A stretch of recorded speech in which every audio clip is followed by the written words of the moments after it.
الخلق كلهم. محمد سيد الكونين والثقلين والفريقين من عرب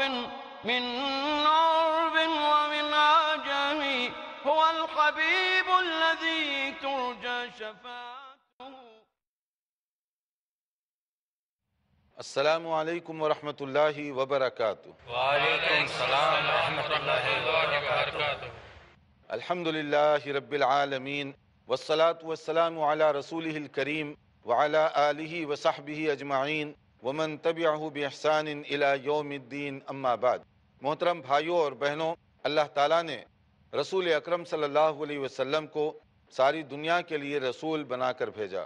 نبی کریم صلی اللہ علیہ وسلم کی تشریف آوری ساری دنیا کے لیے رحمت ثابت ہوئی.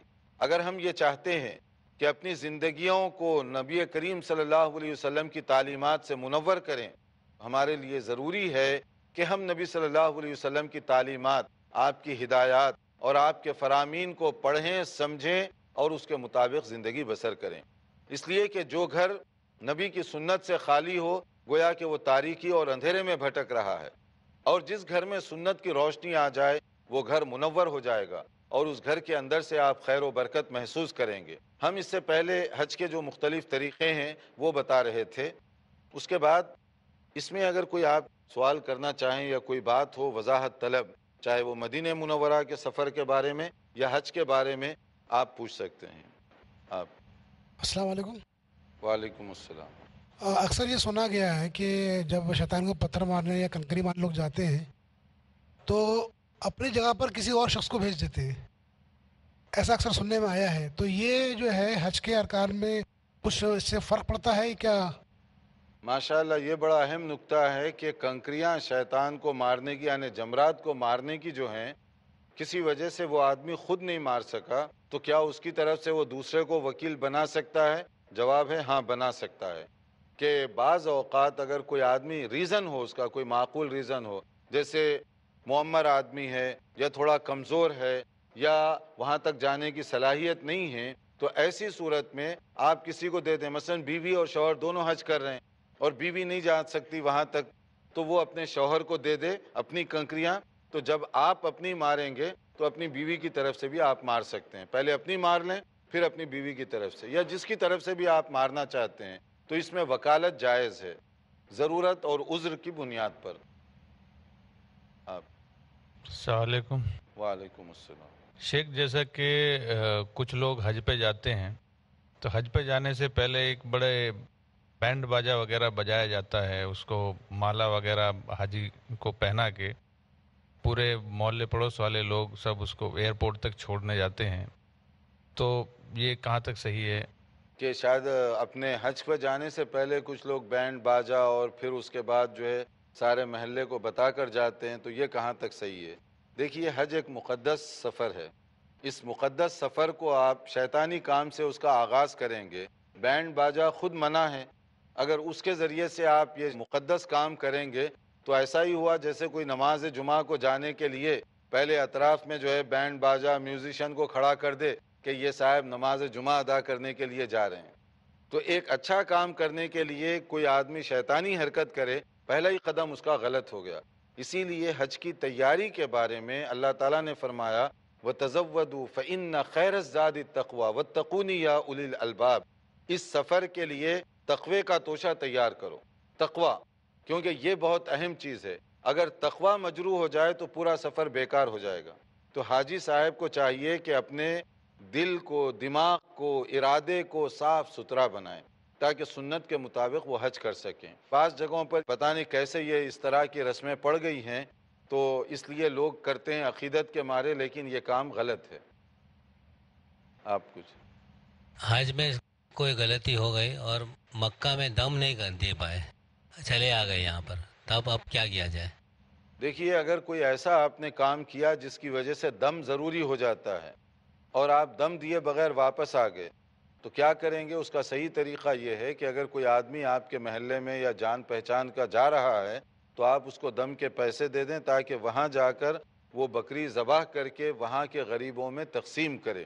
کیونکہ دم مکہ مکرمہ ہی میں دینا چاہیے. مکہ مکرمہ کو چھوڑ کر دم وہ نہیں ہوتا، وہیں پر دیں گے اور وہیں پر تقسیم کیا جائے گا. تو آپ کسی کے ذریعے سے بھیج دیں، یا آپ کے کوئی تعلقات ہیں تو وہاں رہنے والوں کو آپ فون کر کے بھی بتا سکتے ہیں کہ میری طرف سے یہ کر دیں، بعد میں اس کی آپ پیمنٹ کر دیں. حج کے علاوہ بھی یا حج کے دنوں میں ہی کرنا ہے؟ وہ حج کے دنوں کی یہ شرط نہیں ہے. دم جو ہے آگے پیچھے بھی ہو سکتا ہے. مثال کے طور پہ آپ 13 تاریخ کو حج مکمل کر لیے، 13 کے بعد جو ہے 14 تاریخ کو آپ چلے گئے جدہ یا کہیں بھی، اور آپ نے طواف وداع نہیں کیا مثال کے طور پہ، تو دم ضروری ہو جائے گا. حج کا تو ٹائم ختم ہو گیا لیکن دم وہاں پر ضروری ہوگا. تو اس کے لیے ضروری ہے کہ مکہ مکرمہ کے غریب اور فقیروں کے لیے وہ دم دے کر وہ جو بکری ہے اس کے گوشت ان کو تقسیم کرے. شیخ، حیض کے عالم اگر کوئی عورت حج کرنے گئی اور وہاں پہ وہ حیض کے حالت میں ہو گئی تو اس کا حج ہوا یا نہیں ہوا؟ کیونکہ باقی ارکان نماز وغیرہ وہ اس میں ادا نہیں کر سکتی ہے.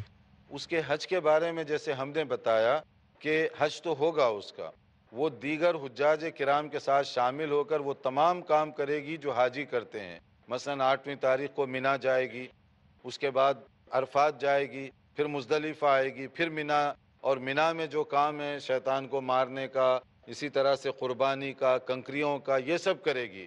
صرف ایک کام وہ نہیں کرے گی اس بیماری میں، اور وہ کام ہے کعبۃ اللہ کا طواف. کعبۃ اللہ کے طواف کے علاوہ باقی ساری چیزیں وہ کرتی رہے گی. اب کعبۃ اللہ کے طواف کے لیے جیسے میں نے کہا کہ 10ویں تاریخ کا جو طواف ہے وہ ضروری ہے، طواف افاضہ یہ ضروری ہے. اگر وہ رہ گیا تو پورا حج اس کا بیکار ہو جائے گا. اگر کوئی خاتون ایسی ہے جانے سے پہلے اس کو معلوم ہے کہ مثلا سمجھیے کہ 10ویں تاریخ کو وہ اس بیماری کی وجہ سے طواف نہیں کر سکی، 13 تاریخ کو وہ صاف ستھری ہو گئی، نہا دھو کر وہ طواف کر لے تو ٹھیک ہے، اس کا طواف ہو جائے گا. لیکن اگر اس کا ریٹرن ٹکٹ ایسا بک کیا ہوا ہے کہ حج ہوتے ہی نکل رہے ہیں تو پھر اس کے پاس تو وقت نہیں ہوگا. اب اگر وقت نہ ہو، 10ویں تاریخ کا طواف نہ کیا تو حج ہی نہیں ہوگا اس کا. اسی لیے ایسی خواتین جو ان دنوں میں بیمار ہونے کا امکان ہے، جیسے ان کو پہلے سے اندازہ ہوتا ہے، تو اس کے لیے وہ پہلے سے اپنے ڈاکٹر سے رجوع کر سکتے ہیں. اور اس سلسلے میں علماء کرام نے مختلف قسم کے فتاوے بھی دیے ہیں کہ اس کی روک تھام کے لیے یا اس کو ڈیلے کرنے کے لیے دوائیں وغیرہ بھی اویلیبل ہیں اس وقت مارکیٹ میں، وہ بھی استعمال کر سکتے ہیں ڈاکٹر کے مشورے کے ساتھ، تاکہ ان دنوں میں یہ حادثہ پیش نہ آئے. کیونکہ اگر وہ آ گیا، پورا قافلہ واپس جا رہا ہے، اکیلی عورت رک نہیں سکتی، اور اگر وہ سب قافلے والے اس کے ساتھ رکنا چاہیں، ریزرویشن کا مسئلہ، ہوٹل کا مسئلہ، قیام کا کئی مسائل پیدا ہو جاتے ہیں. اور ان دنوں میں اگر ریزرویشن آگے پیچھے ہو گیا تو ایک دو تو نہیں ہے، وہاں پر لاکھوں کی تعداد میں لوگ ہیں، تو وہ ساری چیزیں مشکلات میں بدل جائیں گی. اس لیے یہ گنجائش رکھی گئی ہے. شیخ، یہ آپ نے طواف کا بتایا، سپوز وہ عرفات میں ہے اور حیض کے عالم میں ہے، تو وہاں پہ جو ظہر اثر جو قصر نماز پڑھائی جاتی، تو نماز میں کیا شامل ہو سکتی ہے اس عالم میں؟ نہیں، اس خاتون کے لیے جو اس حالت میں نماز نہیں پڑھ سکتی. نماز اور طواف کی شرائط ایک جیسی ہیں، یعنی پاک صاف ہونا، وضو کی حالت میں ہونا یہ ضروری ہے. میدان عرفات میں وہ جائے گی، میدان عرفات میں چونکہ اس کے قدم پڑ گئے تو اس لیے وہ کاؤنٹ ہو گئی. اگر وہ نماز نہیں پڑھ رہی تو اس کی وہ فزیکل ایسی مجبوری ہے جس میں اللہ تعالیٰ نے ان کو معاف کیا ہوا ہے، تو حج اس کا پورا ہو جائے گا. اگر وہ عرفات کے میدان میں نہ جائے پھر حج نہیں ہوگا. آپ کچھ شیخ، کتنے سال کے بچے پہ اگر لڑکا ہے یا لڑکی ہے حج فرض ہے، اور اگر وہ اپنے والد صاحب کے ساتھ میں حج کرنے جاتے ہیں تو اس کو کتنا ثواب ملتا ہے، اس کے بارے میں؟ اس سے پہلے جیسے وہ حدیث گزری تھی کہ رسول اکرم صلی اللہ علیہ وسلم جب حج فرما رہے تھے تو آپ ابھی راستے میں تھے، تو ایک عورت نے اپنے بچے کو جو گود میں اٹھائی ہوئی تھی اس کو اٹھا کر پوچھا کہ یہ حج کر سکتا ہے؟ تو آپ نے فرمایا یہ حج پہ جا سکتا ہے، مگر یہ ہے کہ اس کا ثواب تمہیں ملے گا. کیا مطلب ہوا؟ بچے پر حج جو ہے فرض نہیں ہے، لیکن اگر بچے جا رہے ہیں ماں باپ کے ساتھ تو ماں باپ کو اس کا ثواب ملا. حج فرض ہوتا ہے بالغ ہونے کے بعد. بالغ ہونے کے لیے عمر نہیں، فزیکل کنڈیشن کے اوپر وہ ڈیپینڈ کرتا، جسمانی حالت پر، کیونکہ ہر علاقے کی بلکہ بعض اوقات اپنے اپنے خاندان کا جو ہے وہ طریقہ بھی اس میں ہوتا ہے. مثلا کچھ لڑکیاں ہو سکتا ہے 12 سال میں بالغ ہو جائیں، کچھ 14 میں ہوں، کچھ 13 میں ہوں، یہ حالات کے اوپر ڈیپینڈ کرتا ہے. تو عمر کی نہیں قید رکھی گئی. یہی بات مردوں کے لیے بھی ہے کہ ہو سکتا ہے کوئی 12 سال میں بڑا ہو جائے، کوئی 13 میں ہو، کوئی 14 میں ہو. تو شریعت کہتی ہے بلوغت پوبرٹی، کہ اگر وہ میچورٹی کی عمر کو پہنچ رہے ہیں تو پھر حج یا دوسری عبادت اس وقت فرض ہوگی. اس سے پہلے جو بھی کریں گے ان کے لیے وہ نفل بنے گا، فرض حج اس کے لیے باقی رہے گا. ناظرین، یہاں وقت ہوا ہے ایک ہلکے سے وقفے کا. دیکھتے رہیے ہمارا پروگرام. مختصر بریک کے بعد حاضر ہوتے ہیں. محمد سید الكونین والثقلین. ناظرین، وقفے کے بعد دوبارہ آپ کی خدمت میں حاضر ہیں. وقفے سے پہلے ہم قرآن و سنت کی روشنی میں کچھ ہدایات دے رہے تھے. اس کے بعد اس میں اگر کوئی آپ سوال کرنا چاہیں یا کوئی بات ہو وضاحت طلب، چاہے وہ مدینہ منورہ کے سفر کے بارے میں یا حج کے بارے میں، آپ پوچھ سکتے ہیں. جی، آپ کچھ پوچھنا چاہتے ہیں؟ جی شیخ، حج کے ٹائم پہ قربانی کا جو مسئلہ آتا ہے، ہم نے کہیں پیسہ دے دیا اور ہمارے نام سے قربانی ہو گئی، ہم اس میں کہیں سے شامل نہیں ہیں، جبکہ رسول پاک صلی اللہ علیہ وسلم کے لیے میں نے سنا ہے کہ جب وہ حج کے لیے گئے تو اپنے ساتھ قربانی کا جانور خود لے کر کے گئے. تو یہ کہاں تک کہ کتنا ہم کو قربانی کا وہاں پہ اجر ملتا ہے اس کا؟ ہاں، حج کے لیے جو ہے قربانی کا مسئلہ کہ نبی کریم صلی اللہ علیہ وسلم کے ساتھ خود قربانی کے جانور تھے، تو ہم کس طرح سے کریں؟ جیسے اس سے پہلے بتایا گیا، قربانی کرنے کے دو طریقے وہاں پر اس وقت بھی موجود ہیں. وہ یہ ہے کہ ہدی اور قربانی وغیرہ سب، اس کا ایک طریقہ یہ ہے کہ آپ خود وہاں کمیلے کو یا سلاٹر ہاؤس کو چلے جائیے، مجزرہ جہاں انتظام کیا گیا. مینا میں بہت بڑا ہے، اسی طرح مکہ مکرمہ میں بہت بڑی جگہ اس کے لیے الاٹ کی گئی ہے. وہاں جانور بھی ہوتے ہیں، انتظام بھی ہوتا ہے. اگر آپ کے اندر اتنی ہمت ہے تو آپ خود جا سکتے ہیں اور اپنا جانور خود ذبح کر لیں یا ذبح کروا لیں. ایک طریقہ یہ ہے. دوسرا طریقہ یہ ہے کہ وہاں پر گورنمنٹ کی طرف سے انتظام کیا ہوا ہے کہ کچھ لوگ ہیں جو آپ کی طرف سے قربانی کریں گے. آپ کے لیے یہ ہے کہ وہ ٹوکن خرید لیں، پیمنٹ کر کے ٹوکن لے لیں، آپ کو وہ دے دیں گے ٹوکن. اس کا معنی یہ ہے کہ آپ کی طرف سے وہ قربانی کریں گے. اب وہ سپروائز بائی گورنمنٹ ہیں کہ گورنمنٹ پورا چیک کرتی ہے کہ مثلا آپ کے 100 ٹوکن فروخت ہوئے، 100 جانور وہاں پہنچنا چاہیے اور 100 جانوروں کی آپ قربانی کریں گے. پھر وہ جو قربانی کریں گے ان کا گوشت محفوظ کر کے غریب ملکوں کو گورنمنٹ اپنے خرچے پہ پہنچاتی ہے. یہ دونوں امکانات ہیں. تو دوسرا جو آپشن ہے آپ کے لیے ایزی بھی ہے اور گوشت محفوظ حالت میں غریب لوگوں تک پہنچایا بھی جاتا ہے. شیخ، ایک اور سوال اس میں کہ جیسے آج کل بہت ساری کمپنیز ہیں یا بہت سارے پروفیشن ایسے ہیں جس میں آدمی کام کے لیے بھی جاتا ہے اور اس کا حج ہو جاتا ہے. سپوز وہاں پہ حج کوریج کے لیے بہت سارے چینل کے لوگ آتے ہیں اور وہ پیڈ ہوتے ہیں چینل کی طرف سے. حج کی نیت ان کی ہو جاتی ہے کہ احرام میں رہیں گے، حج کر لیں گے، سارے ارکان پورے کریں گے. تو کوئی دوسرے کے پیمنٹ سے کیا، پیسے سے کیا ہم حج کر سکتے ہیں؟ ہاں، یہ بڑا اہم سوال ہے جو وہاں بھی لوگوں میں کثرت کے ساتھ یہ پیدا ہوتا ہے کہ اگر مجھے کسی نے دعوت دی اور میں حج کر رہا ہوں یا میں اپنے کسی کام سے گیا، جیسے مان لیجئے میڈیا والے ہیں یا ڈاکٹر کو لے لیجئے، مثلا ڈاکٹر صاحب وہاں پر چلے گئے اپنے کام سے، لیکن وہ حج بھی کر رہے ہیں، تو کیا ان کا حج ہو جائے گا؟ طریقہ یہ ہے کہ ہو جائے گا. وہ اس لیے کہ حج کرنے کے لیے یہ ضروری نہیں ہے کہ صرف آپ ہی کے پیسے ہوں. اگر آپ کوئی کام کر رہے ہیں، مانگ کر نہیں، بھیک مانگنا یہ منع ہے حج کرنے کے لیے، لیکن یہ ہے کہ آپ کے جاب کا ایک حصہ ہے، تو آپ وہ کام کر رہے ہیں اور باقاعدہ حج کے لیے جو اصول ہیں، مثلا احرام پہننا، مینا، عرفات، مزدلفہ وغیرہ وغیرہ جو مناسک ہیں وہ پورے ادا کریں گے تو آپ کا انشاءاللہ حج ہو جائے گا.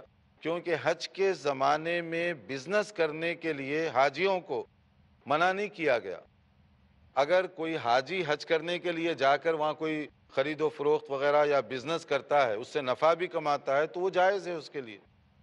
مگر شرط یہ رکھی گئی کہ آپ چاہے بزنس کریں یا کوئی کام کریں، حج کی عبادت میں فرق نہ آنے پائے. عبادت اور اس کے جو مناسک ہیں، ارکان حج، وہ پورے کرتے جائیے آپ، انشاءاللہ تعالی آپ کا حج بھی ہوگا اور پلس آپ جو کام کر رہے ہیں وہ کام بھی ہوگا. ہاں، اگر آپ کا جو مینیجر ہے، سپروائزر ہے، اس کو اعتراض ہے تو آپ اس کے ساتھ ایڈجسٹ کر لیں. اگر وہ اجازت نہیں دے رہا، آپ چوری سے احرام پہنیں گے، پھر وہ غلط ہو جائے گا. وہ کہتا ہے کہ نہیں، میں نے جو جاب کے لیے آپ کو رکھا ہے، اگر آپ حج کریں گے تو وہ ڈیوٹی نہیں کر سکتے، تو اس لیے میں اس کی اجازت نہیں دیتا. جیسے پولیس ہے، مثلا پولیس کا کام جو ہے وہاں پر سارا نظام سنبھالنا ہے. اگر پولیس بھی احرام پہن لے تو پھر اس کا نظام گڑبڑ میں آ جائے گا. اس لیے اگر ان کا آفیسر یہ کہتا ہے کہ آپ احرام نہ باندھیں، پھر بھی وہ احرام باندھے تو وہ غلط ہو جائے گا، کیونکہ اس کی ڈیوٹی پر فرق آئے گا. لیکن کچھ ایسے جاب ہیں جن کی ڈیوٹی پہ کوئی فرق نہیں پڑتا.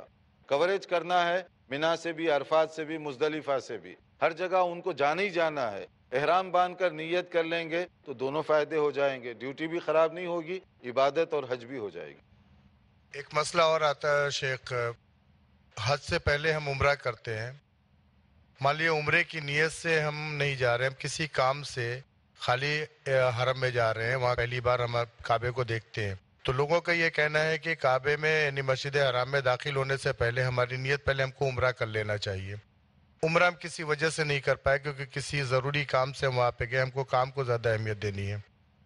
تو پھر کعبہ اگر ہم نے پہلی بار دیکھا اور عمرہ بھی نہیں کر پا رہے، اس کے آخری وقتوں میں ہم بعد میں عمرہ کر رہے ہیں، تو کیا ایسے حالت میں دم دینا ضروری ہے؟ ہاں، اگر کوئی آدمی مکہ مکرمہ پہنچ گیا، کعبہ کو دیکھنے کے بعد عمرہ کرنے کی خواہش پیدا ہوئی، تو اس کے لیے اصل میں وہیں سے عمرہ نہیں کر سکتا. وہ اس کے لیے طریقہ ہے کہ میقات جانا پڑے گا. جو قریب ترین وہ باؤنڈری لائن ہے وہاں پر وہ جائے، وہاں جا کر احرام پہنے باقاعدہ، وہاں سے نیت کرے، پھر اس کے بعد وہ آئے گا. اس لیے کہ عمرہ یا حج کرنے کے لیے میقات سے نیت اور احرام یہ ضروری ہے. آپ مکے میں پہنچنے کے بعد اچانک اگر نیت کریں گے پھر واپس جانا پڑے گا، کیونکہ آپ نے احرام نہیں پہنا، آپ نے نیت بھی نہیں کی. تو مکہ مکرمہ کا جو نیئرسٹ بارڈر ہے، جو میقات یعنی وہ جو مقررہ جگہ ہے، وہ بہت قریب ہے. اس کے لیے اتنی محنت بھی نہیں ہوگی. وہاں جا کر آپ پراپر احرام باندھ کر آئیں گے تو پھر آپ کا انشاءاللہ تعالی عمرہ ہوگا. اور ویسے بھی اگر آپ کی نیت ہے تو یہ شرعی طور پر بھی غلط ہو جائے گا کہ آپ بغیر احرام کے مکے میں داخل ہی نہیں ہو سکتے. مکے میں داخل ہونے کے لیے عمرہ یا حج کرنے والوں کے لیے یہ شرط ہے کہ احرام کی حالت میں ہوں. اگر بغیر نیت کے آپ جا رہے ہیں وہاں کاروبار کے سلسلے میں، آپ کی عمرہ کرنے یا حج کرنے کی نیت نہیں ہے، اپنے جاب سے آپ گئے اور جانے کے بعد پھر آپ نے فیصلہ کیا کہ اب میں عمرہ کروں گا، پھر میقات پہ آئیں، اس وقت دم نہیں ہوگا. کیونکہ جو آدمی بغیر عمرہ یا حج کی نیت کے مکے میں داخل ہو وہ بغیر احرام کے داخل ہو سکتا ہے. جیسے مثال کے طور پہ کوئی کام کرنے والا ہے، سمجھیے پوسٹ مین ہے، وہ رہتا جدے میں ہے، مکے میں آ رہا خط ڈیلیور کرنے کے لیے مثال کے طور پہ، تو اس کا جو ہے عمرہ یا حج سے نہیں ہے تعلق، نہ اس کی نیت ہے، وہ تو خط ڈیلیور کرنے آ رہا مکہ مکرمہ میں، تو وہ احرام کے بغیر آئے گا اور اس پر کوئی پابندی نہیں ہے، نہ دم ہے نہ کوئی چیز ہے. صرف دم اس وقت ہوتا ہے جب آپ اگر یہ ارادہ کر لیں کہ میں عمرہ کروں گا اور کیے بغیر چلے جائیں گے، تب گڑبڑ ہوگی. تو جو لوگ ایسے کام کاج کے لیے جا رہے ہیں وہ نیت نہ کریں پھر عمرہ کرنے کی، آپ جائیں ویسے ہی، اور اس کے بعد جتنا آپ کا کام ہے پھر آپ آئیں، اور آنے کے بعد آپ پھر سے جو ہے ارادہ کریں عمرہ کرنے کا، تو یہ آپ کے لیے زیادہ ایزی ہوگا. ویسے بائی دا وے عمرہ کی جو لباس وغیرہ کی جو بات آپ فرما رہے ہیں کہ اس میں جو ہے نا واقعی دیکھنے میں لگتا ہے کہ وہ بڑا ہیوی ہے، اس کے ریسٹرکشنز وغیرہ، لیکن ٹائم بھی تو بہت مختصر ہے اس کا. اس میں شاید اتنی آپ کو پریکٹیکلی پرابلم نہ پیش آئے. ٹائم اس لیے محدود ہے کہ عمرہ جو ہے چند گھنٹوں میں ختم ہو جائے گا. حج کے لیے کام لمبا ہے، ٹائم بھی لمبا ہے، لیکن عمرے کے لیے تو اسی دن جس دن آپ پہنچیں گے اسی دن سامان رکھ کر آپ سیدھا عمرہ کر لیں، تھوڑی دیر میں آپ کا عمرہ یعنی 3 سے 4 گھنٹوں کے اندر پورا عمرہ ہو جائے گا انشاءاللہ. شیخ، احرام کی حالت میں ہم وہاں پہ رہتے ہیں، احرام کی حالت میں جو اکوپمنٹس ہوتے ہیں کسی بھی میڈیا والے کے، کیمرہ ہے، ریکارڈر ہے، تمام چیزیں ایسیسریز ہیں، اس کو جب ہم کیری کرتے ہیں تو ہم کو اپنے جسم میں کیمرہ کیری کرنا پڑتا ہے، یعنی ہینگ کر کے جانا پڑتا ہے. ایسے حالت میں ہمارا جسم پورا کھلا ہوتا ہے، احرام کی حالت میں ایک بیلٹ لگی ہوتی ہے، تو احرام گرنے کے زیادہ خطرے ہوتے ہیں. تو اس حالت میں، اور دوسری چیز اگر ہم میڈیا میں چینل میں کام کر رہے ہیں تو ہم کسی کے پیڈ امپلائی ہوتے ہیں، اس نے ہم کو عمرہ کی پرمیشن دے دیا لیکن ہمارے جانتے بوجھتے اس کا نقصان نہیں ہونا چاہیے، یہ ہماری اپنی ذمہ داری بن جاتی ہے. اس حالت میں ہم نے نیت تو کیا ہے کہ انشاءاللہ ہم عمرہ کریں گے، وہاں سے آفس سے پرمیشن ہے، نہیں چینل سے پرمیشن ہے، لیکن اپنا کام ختم کرنے کے بعد پھر ہم میقات جاتے ہیں، میقات سے واپس آتے ہیں، سارے ارکان عمرہ کے پورا کرتے ہیں. پہلے ہم عمرہ نہیں کر پاتے. سوال یہ ہے پہلے ہم عمرہ نہیں کر پاتے. اس میں کچھ عالم یہ کہتے ہیں کہ پہلی بار ہم نے کعبے کو دیکھا ہے تو عمرے احرام کی حالت میں ہونا چاہیے، عمرہ لازم ہے. اگر ہم عمرہ نہیں کر پائے تو ہم کو کعبے کو دیکھا تو اس کے عوض میں دم دینا چاہیے. تو دم کیسے لازم ہو گیا میرے اوپر؟ اسی لیے کہ آپ احرام کے بغیر اندر داخل ہوئے، جس سے ہمیں منع کیا گیا تھا، اس لیے دم لازم ہو گیا۔ لیکن اسی لیے ہم کہہ رہے ہیں کہ آپ نیت نہ کریں عمرہ کرنے کی، آپ اپنے کام سے جا رہے ہیں، بس وہی ارادہ رکھیں کہ کام مجھے پہلے کرنا ہے۔ جب کام ختم ہو گیا، پھر عمرے کی آپ کو اللہ نے توفیق دی ہے، تو پھر آپ میقات پہ جائیں، وہاں احرام وغیرہ باندھ کر آئیے، پہلے سے نیت نہ کیجیے، کیونکہ پہلے سے نیت کر کے داخل ہوں گے تو وہ شرائط ہوں گی۔ پہلے سے اپنے کام کی نیت رکھیں کہ میں کام سے جا رہا ہوں، اور کام کیجیے، اس کے بعد پھر آپ جو ہے ارادہ کریں گے تو کوئی دم نہیں ہوگا انشاءاللہ۔ جی آپ کچھ پوچھنا چاہیں؟ اگر کوئی شخص حج کرنے گیا اور اس نے حج کے سارے ارکان مکمل کر لیے، لیکن اتفاق سے جو آخری طواف الوداع ہے وہ نہیں کر پایا اور اس کا انتقال ہو گیا، یعنی آخری طواف نہیں کر پایا، سارے ارکان کر لیے اس نے پورے، لیکن طواف الوداع جو ہوتا ہے وداع وہ نہیں کر پایا اور اس کا انتقال ہو گیا۔ وہ مرد ہے یا عورت ہے؟ مرد ہے۔ مرد کے لیے جو ہے طواف وداع یہ ضروری ہے، واجب ہے، اس لیے اگر کوئی طواف وداع کیے بغیر مکہ مکرمہ چھوڑ دے تو اس کے لیے دم ضروری ہوتا ہے۔ نہیں، اس کا انتقال ہو جاتا ہے، سپوز کہ اس کا انتقال ہو گیا وہاں پہ۔ اچھا، اگر انتقال ہو تو پھر کوئی چیز نہیں ہے، کیونکہ انتقال ہونے کے بعد تو اللہ تعالیٰ اس سے باز پرس نہیں کرے گا۔ جب تک اس کی سانس ہے اس وقت تک اس کے لیے مسائل ہیں، سانس نکل گئی، اس کو موقع ہی نہیں ملا طواف وداع کرنے کا، کوئی حرج نہیں ہے، کیونکہ اس نے طواف زیارت جو ہے 10ویں تاریخ کا طواف افاضہ وہ کر لیا تھا۔ اگر طواف افاضہ کر لیا تو اس کا حج پورا ہو گیا انشاءاللہ۔ شیخ ابھی تھوڑی دیر پہلے بھائی نے سوال کیا تو وہ بینڈ باجے کے ساتھ لوگ حج کرنے جاتے ہیں۔ ان جنرل یہ میں نے دیکھا ہے، ہندوستان میں جانتا ہوں اچھے سے، حج سے پہلے بینڈ باجے کے ساتھ جائیں یا نہیں جائیں، لوگ کیا کرتے ہیں ایک دوسرے سے ملتے ہیں، رشتہ داروں سے، عزیز داروں سے، اور ان سے معافی مانگتے ہیں کہ بھائی مجھ سے کوئی زندگی میں غلطی ہوئی ہو تو مجھے معاف کر دو۔ حج فرض ہے، حج کے لیے جب ہم جا رہے ہیں دنیا بھر کی معافی مانگ رہے ہیں، یعنی ہم یہ سوچ رہے ہیں شاید وہاں سے ہم واپس نہیں ہیں، تو کیا یہ اسلامک پوائنٹ آف ویو سے اس میں کیا ہے؟ ہاں، اگر کوئی شخص جو ہے حج پر جانے سے پہلے رشتہ داروں سے معافی مانگتا ہے دل کی صفائی وغیرہ کے لیے، یہ ایک اچھی بات ہے، لیکن اس کا حج سے نہیں ہے تعلق۔ ہر وقت ایسے ہی ہونا چاہیے، اپنے دل کو صاف کرے، یہ نا اتفاقی لڑائیاں کدورتیں جو آپس میں ہو جاتی ہیں ان کو صاف کرے، یہ زیادہ بہتر ہے۔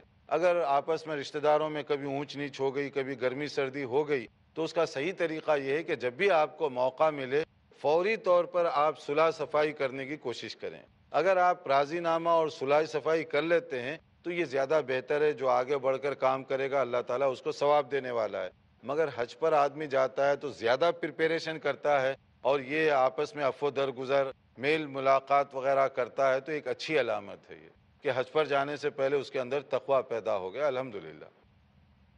یہاں ہم اپنے پروگرام کو روک رہے ہیں، اور ہمارے اس پروگرام کا بنیادی مقصد یہ ہے کہ ہم گھر گھر قرآن و سنت کی روشنی کو پہنچائیں، اس لیے کہ قرآن و سنت کے بغیر ہم نہ پاکیزہ زندگی گزار سکتے، نہ آخرت میں نجات کے امیدوار ہو سکتے۔ ہم تمام بھائیوں اور بہنوں سے گزارش کریں گے کہ وہ اپنے گھروں کو قرآن و سنت کی روشنی سے منور کریں، احادیث کی کتابوں کا مطالعہ کریں اور اس کے مطابق اپنے اعمال کو مرتب کریں۔ اللہ تعالی ہم سب کو خیر کی توفیق عطا فرمائے۔ والسلام علیکم ورحمۃ اللہ وبرکاتہ۔ مولاي صل وسلم دائما أبدا على حبيبك خير الخلق كلهم محمد سيد الكونين والثقلين والفريقين من عرب ومن عجم، هو الحبيب الذي ترجى شفاعته، هو الحبيب الذي ترجى شفاعته، لكل هول من الأهوال مقتحم. مولاي صل وسلم دائما